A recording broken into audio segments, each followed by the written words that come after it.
Well, it's Daybreak on Arise News, and it's time for the press preview. First look at what's on the front pages of the papers. And like it's customary with us, we start with our sister publication, this Danish paper.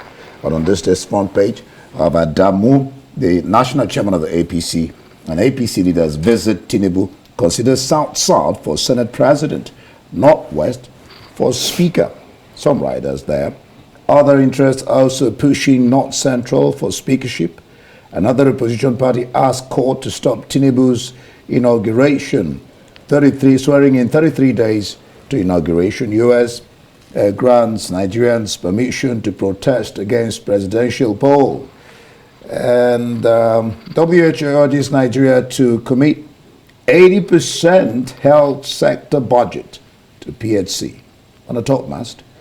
NDDC, U.S. firm sell $15 billion deal for construction of mega rail line connecting the Niger Delta states. That's interesting. And then we have here Buhari. Nigeria spent $195 million to fight piracy in Gulf of Guinea in 2021. All right, The Guardian this morning, leading headline, funds repatriation. Airfares hit new high as foreign airlines settle for 582 naira to the dollar. That's on page 6. More headlines now. Huriwa tells Tinubu, you're replicating Buhari's distasteful foreign medical trips. Darkness looms as TCN moves to disconnect defaulting discos and Gencos. Prosecutorial challenge, politics may set fleeing Adamu wreck free. On the front page of the Punch, the paper understands that evacuation of Nigerians from Sudan will begin today as the Nigerian government releases 150 million naira and hires 40 buses. It's also reporting that the federal government opposed night road trip and logistic hiccups delayed Tuesday's planned evacuation. The paper adds that 3 Nigerian embassy officers escaped death following attacks by Sudan Rapid Support Forces, one of the rival warring factions in Sudan. Well, the leading picture on the front page of the Punch this morning is that of a section of the Lagos-Abeokuta Expressway in Ogun State on Tuesday. Indeed, it's flooded as the rains are pouring down. Other headlines on the front page of the Punch above the masthead this morning. National leadership, that's the National Assembly leadership. Tinubu, National Working Committee meet contestants. Federal government, U.S. firms sign MOU on $15 billion rail project as Buhari, President-elect Tinubu, governors mourn renowned journalist Enahoro, who died at the age of 88. Let's look at the Sun. Lobbyists, NAS leadership / ministerial post, lobbyists beseech Tinubu, sleep in vehicles near Asokoro home. APC chair Adamu meets the president-elect in Defense House. Southeast governors Adebanjo Sultan of Sokoto meet in Enugu on national unity. Ex-minister Femi Kayode backs Carlo Ojikalo for Senate President, Musa as his deputy. And UTME begins. Candidates' parents complain of system malfunction and technical glitches. We're having challenges evacuating stranded Nigerians in Sudan. APC offers to elite victims from Ethiopia. Justice in Nigeria slow, costly, says report. The Nigerian Tribune. The WHO warns of biological risk after Sudan fighters occupy lab. NEMA makes requisite payment to evacuate Nigerians to now commence evacuation today. Veteran journalist Peter Enahoro dies at 88. NAS presiding officers APC NWC meets today as Adamu and other aspirants meet Tinubu. Above the nameplate of Nigerian Tribune this morning. Disregard Apapa's letter seeking withdrawal of Obi's petitions against Tinubu, Labour Party tells Tribunal. On the front pages of the foreign newspaper, the I, we'll begin with the I, it says it understands British troops are prepared to use force if it proves necessary to protect the UK nationals. They will be evacuated. It's also adding that 120 troops have been deployed in the bid to rescue 4,000 people. All right. The Independent, William paid by Sun publisher over phone hacking. Prince giving very large sum by Murdoch tabloid after secret deal approved by the Queen. The Financial Times this morning. Biden asks for time to finish the job with a second term in White House. Prospect to rematch with Trump. No serious Democratic rival. At the bottom there, BAT pays $635 million U.S. penalty over violating sanctions on North Korea.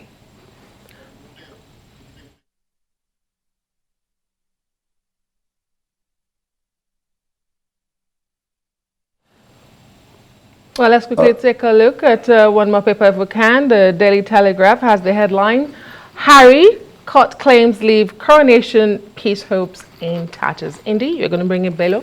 All right. Emmanuel Bello, glad to have you join us on Daybreak. Good morning to you. Let's look at what This Day is saying in its front pages. It says, Adamu, national chairman, APC leaders visit Tinubu, consider South for Senate president, Northwest for speaker, while some people are also touting the North Central speakership. And then a court is trying to, another opposition party is going to court to stop Tinubu's inauguration. I mean, this is the major story there, Emmanuel.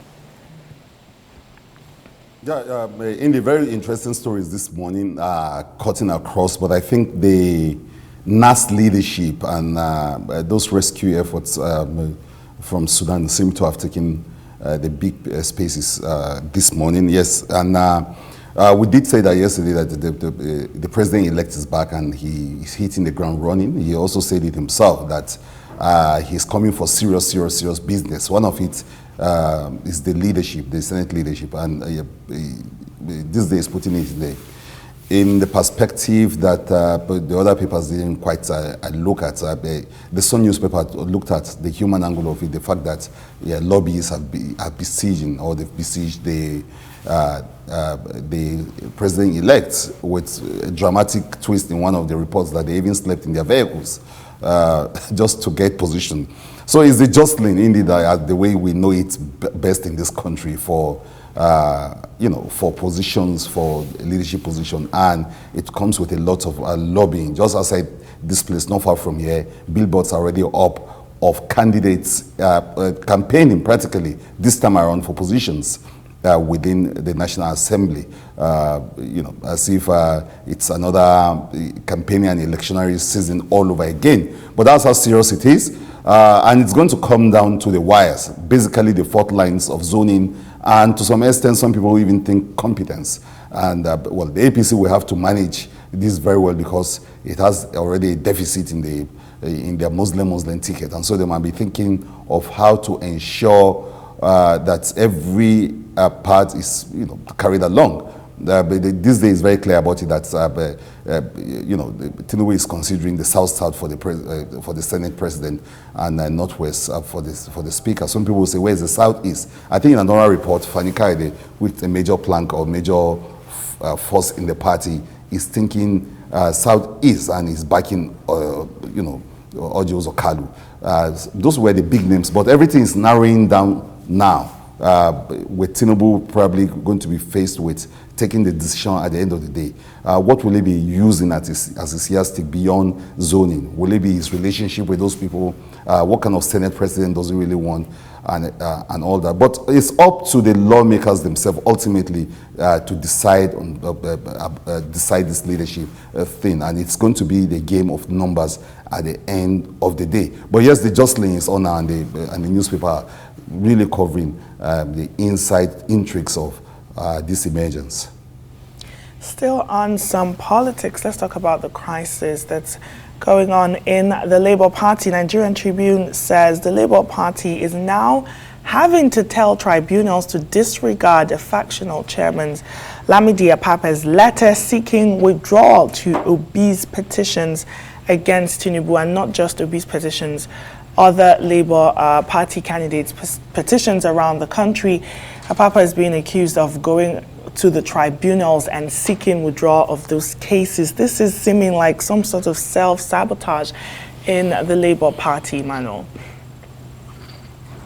Well, yes, that's to be expected from the start, that some people are going to, try to break the ranks of the Labour Party, since it's one of the major, aggrieved party in that last election. So I think this is just speaking to that and capturing the intrigues, those inside working. This could be internally generated, or it's actually generated from the outside and thrown into the party. It's what you see happen within the democratic climb. But all these are part of the drama surrounding the issue of how Peter Obi is going to retrieve his mandate and how that is going to work out. And I think that's why it's making the headline, and it makes for interesting reading too, how the party itself is imploding from within, and of course the kind of external factors that are determining what is going in there. Emmanuel, too many disturbing stories on the front page of The Guardian this morning. I wonder which catches your fancy. Is it the airfares that have hit new high as foreign airlines are settled for 582 naira to $1 in conversion rate, or as darkness looms because TCN is moving to disconnect the 14 discos, that's the distribution companies, and the Genco, the generating company, or the Adamu wreck that is fleeing that may actually go scot-free because prosecutorial challenge in politics may affect, prosecuting him. And of course, you are telling Tinubu you are replicating Buhari's distasteful foreign medical trips. I wonder if that's a fair criticism, considering that he's yet to be sworn in as president. He's the president-elect, and he has about 30-something days to go. Is that a fair criticism? Which of the stories do you want to comment on The Guardian, Emmanuel? Yeah, I think the one on the president-elect Tinubu replicating we actually said this yesterday, that look, his arrival yesterday and the reception, and again the focus on his health is almost a replica or replicating the Buhari years that many of us thought we had done and over with. We seem to be back there again, where we worry about this president-elect who is going to be president soon, going to be sworn in. We're going to have more of those medical trips this time around. Are we supposed to be worrying about that? Remember, this were the issues that some people even raised during the campaign, that we need somebody who is fit and proper. We have serious issues. Now look at all those issues in the front page of The Guardian. Those are things that require some kind of serious leadership and putting this country on the right path, whether it is the airfare thing or the darkness that we're used to. You just need somebody that is fit, is proper, someone that can assemble, not just assemble the right team, like Tinubu keeps saying, look, I'm going to just assemble the right team. Yeah, you're going to assemble the right team, but people will expect you to be around to provide leadership, to provide guide, to provide some kind of, commanding presence. So that is where I think the worries about whether this president is going to be a replica, is going to be Buhari third time or part three, especially in the area of going for medical attention and coming back. Some people say yesterday when he came back, he was looking really good, and we're not doctors to determine that. But some people were worried too that maybe that's not the end of the story. So yes, this is worrisome. I'm going to say a repeat of those years where we have to worry about our president's whereabouts. We have serious problems, and we need a president that will be on ground every day. Of course, he's a human being, that can go for some kind of treatment and all that. But a lot of people will prefer a president that is strong, is on ground. The whole world is going through a lot of crises. Everybody has got to have a leader that you can look up to, leaders that are there to deal with the problems. Nonetheless, those kind of problems that the Guardian newspaper is talking about, especially the problem of light, electricity, the one that all of us are grappling with every day of our lives. Well, Emmanuel, let's talk more about Sudan in the front page of the Punch, and then also in Tribune. Tribune says, who wants, that is WHO, warns of biological risk after Sudan fighters occupy lab. Then he talks about NEMA making requisite payments to bring Nigerians back. But then the point says evacuation begins today as FG releases 150 million naira, hires 40 buses. If you can look at those two stories, the one on the biological risk and then this one of the federal government evacuating Nigerians in Sudan. Well, the evacuation first, before we worry about what WHO is talking about. The evacuations, yeah, it's good that we are focusing on that. Yesterday we said that, look, we should ask more questions and certainly we should do more reporting around the issue of evacuation. And it's good to hear, to see these stories that, look, the federal government is beginning to be very, very serious. I wonder if this is enough, 150 million, 40 buses. I don't know. We need to dig deeper to know what are the details of this funding and how we need to get some serious briefing on how you are getting our citizens back. That's what all serious government around the world are doing right now. If you look at stories emanating from other shows, you see serious. You see even the prime minister, presidents talking about this, not just leaving it to some officials, but the government taking full-scale charge of what's going on. So you see a lot of seriousness. Some people are still even complaining around the world that they are not looking at, they are not seeing a lot of seriousness on the part of the leadership. Right here in the country, we also need to pay some serious attention to what our leaders are doing to get people back from those from Sudan, especially because there doesn't seem to be any end to those crises. I think that's where these stories and focusing on it becomes very important, so that we look at the various aspects of the rescue mission. Who is going there? How many people are we getting out? What routes are they taking? What are the timelines? When do we start? When do we expect the first airlift? What are the other kind of support we are getting from private individuals, like what airline? I think it's Arik also that was interested, APC, interested in and helping out. So we need to dig deeper into this story, and then I think in the coming days we need to also look at the human angle of the story. Who are these people? Where are their families? Talk to them and do a lot of stories. So yes, on our part, I think we'll be focusing on this story, but then we should be asking very serious questions from the officials to have a very clear-cut program of this rescue mission. Emmanuel Bello, in the U.S., President Joe Biden has formally announced his re-election bid. He says he wants to serve for another 4 years. He's asking Americans to give him another chance to finish what he's begun. But he's facing so many issues. Among those is his age. If he's re-elected, he'll be inaugurated at the age of 82. Can Joe Biden convince voters that his age is not an issue, Emmanuel? Well, it's difficult, but then again, probably if he's going to go up and run against Donald Trump, Trump will also have to face the issue of age.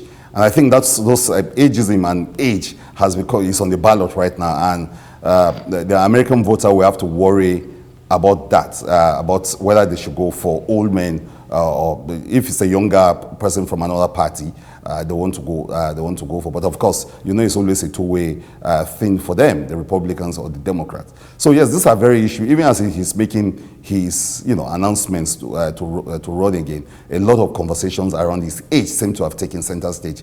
He's trying to move the conversation from his age to the issues on ground, the issue of the economy, the issue of democracy. He sees himself as the champion of democracy, and that Republicans will take away the freedoms and the rights of the American people. He's doing a lot of that. And at the end of the day, maybe that will also be part of the larger conversation that will determine the direction of the American election next year. But yeah, for now, a lot of issues are around it. And Biden himself not helping matters with the sleeps, and some people say the lack of coherence in the way he does his thing, clearly showing that the age is having, it's toll on him. There's something you can do about aging. It's just going to have its toll. And in a world where people are talking about young energy, youthful energy, the youth taking over around the world, this surely is going to be a serious problem. But again, at the end of the day, of course, the debates and the rest and the campaigns will bring up the bigger issue beyond the age, issues of survival survival of the economy, of who is going to run the state better in a very dangerous world, who is going to protect American interests. Those things will also come on board. Some people saying that even the age of Biden probably means experience, compared to the way Trump really, ran the country when he was president. And some people, even in the ad yesterday, some people were trying to show up Biden as somebody that age is not affecting, showing him, jogging, running, and all that. It's difficult to convince, especially very young people, that a man over 80 will be able to, provide the kind of leadership, the kind of energy, the kind of vitality, capacity that you need to control that. But a lot of people will tell you that it's not just about age, it's about finding solutions to deep-seated problems. And Biden and his team will try to do a lot of that. They will try to take the focus away from this issue of age. But I guess it will just keep coming. And if it's Donald Trump, it will be difficult for Donald Trump to be able to convince people that, well, Biden is too old, or that, because people will also point to his age. But if it's a younger, probably a contender, yes, that will become a very serious, because people will just oppose those things. But then American democracy thrives on ideas, thrives on solution, thrives on who best to run the state. And beyond the age of the leaders, they also look at the real numbers on ground, the number of jobs you've generated, how you are running the country. So those things will also become very, very important as indices towards who becomes the next president as they head into those elections. Thank you so much, Emmanuel Bello. At 80, Biden is already the oldest U.S. 7th president. Thank you for your analysis, as always, Emmanuel Bello, and that's the press review. Well, let's hear your view on all the burning issues. Follow us on Twitter at Arise TV.